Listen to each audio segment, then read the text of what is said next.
наверное, с какой-то стороны, ну, выходящий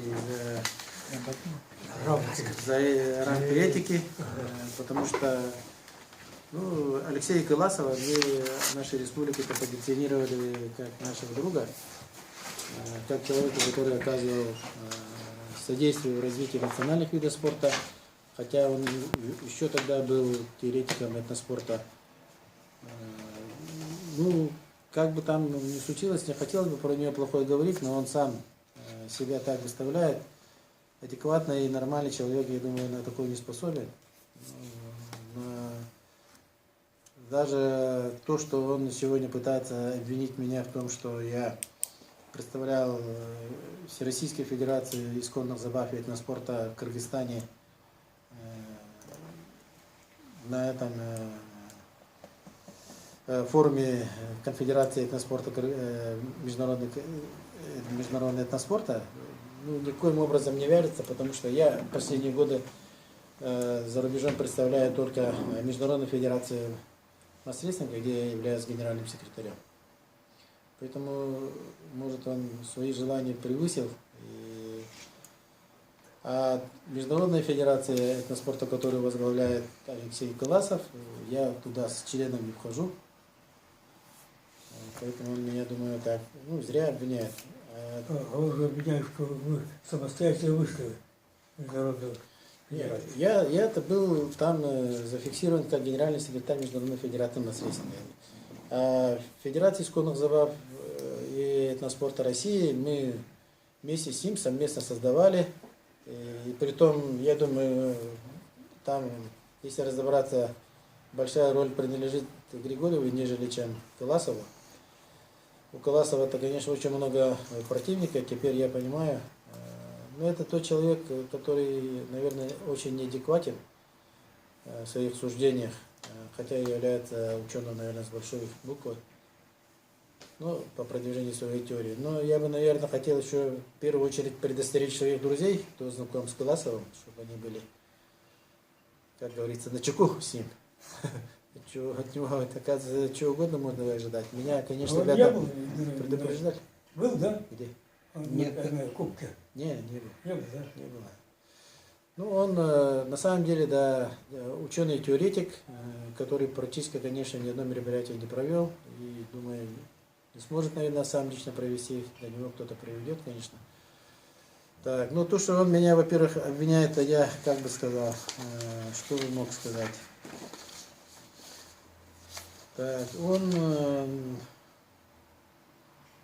как говорит, что Кыргызстан поначалу даже направил письмо на имя президента Алексея Кыласова. Я думаю, они не отказываются, просто-напросто, скорее всего, он сам не поехал. Или не смог, наверное. Так, потом он тут начинает писать, что Эрдоган сам приезжал. Эрдогана не было, я был на этом мероприятии. И я, например, по созданию этой организации, значит, видел, что проводится большая работа, очень много стран принимало участие, значит, очень неплохая концепция была представлена, да.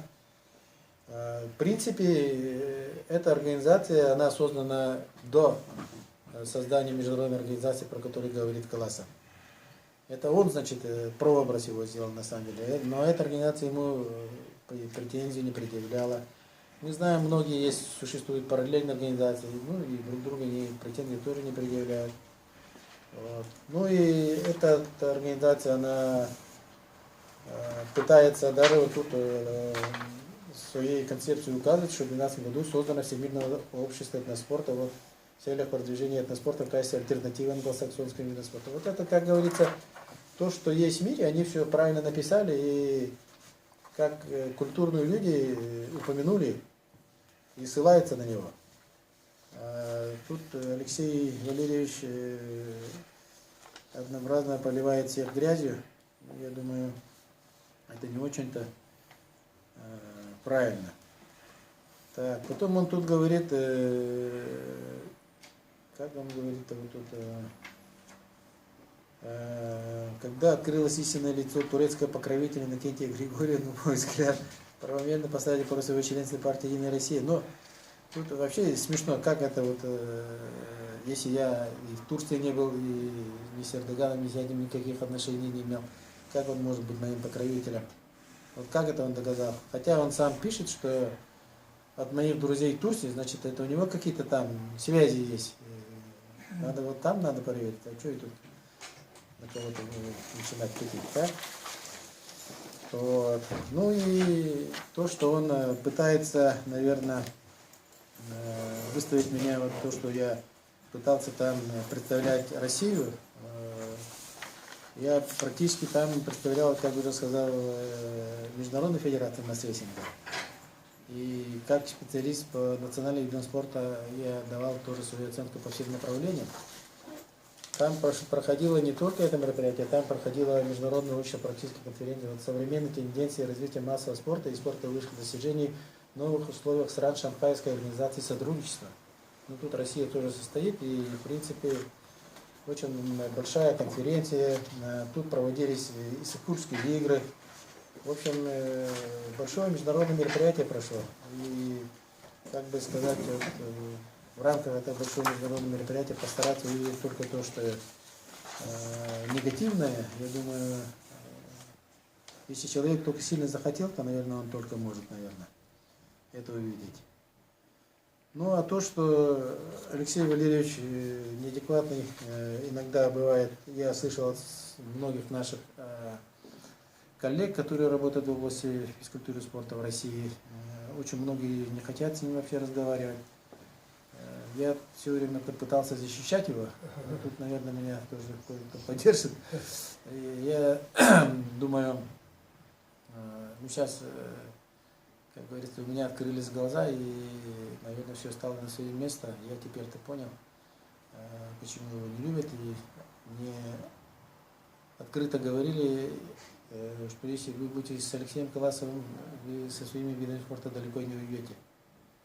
Потому что у него нет авторитета, он умеет только всех критиковать, и критиковать с неадекватной стороны. Вот тут я сегодня убеждаюсь.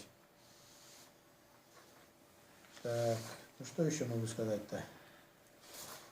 Одно, наверное, можно сказать ему, что хорошую пиар-акцию сделал.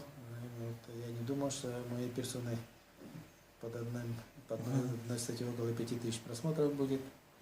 Но я могу, наверное, сказать, что как Марк Твен, все, что связано с упоминанием моего имени, кроме некролога, это можно считать рекламой.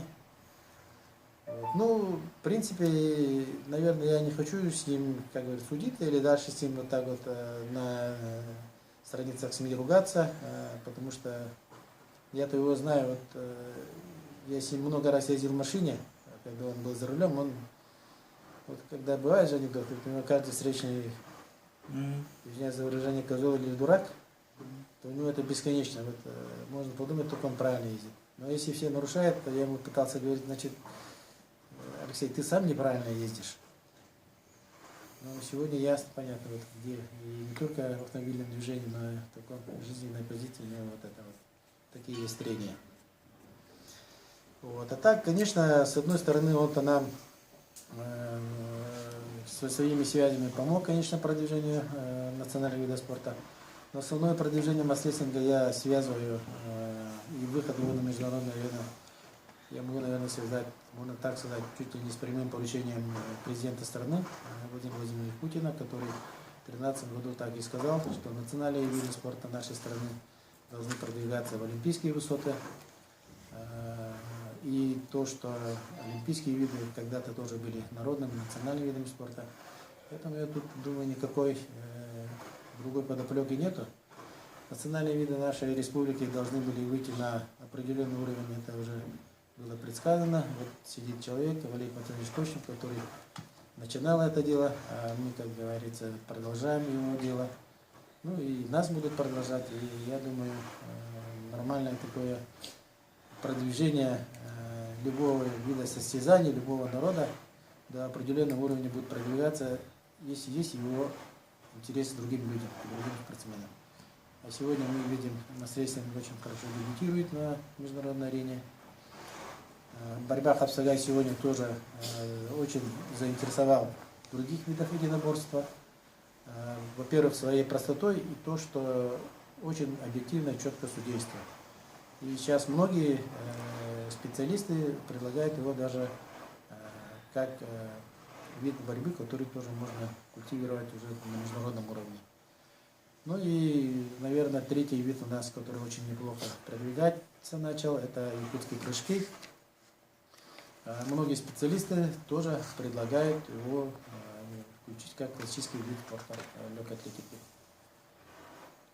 Вот поэтому, я думаю, наш простой, малочисленный якутский народ сразу три вида на международной арене предлагает.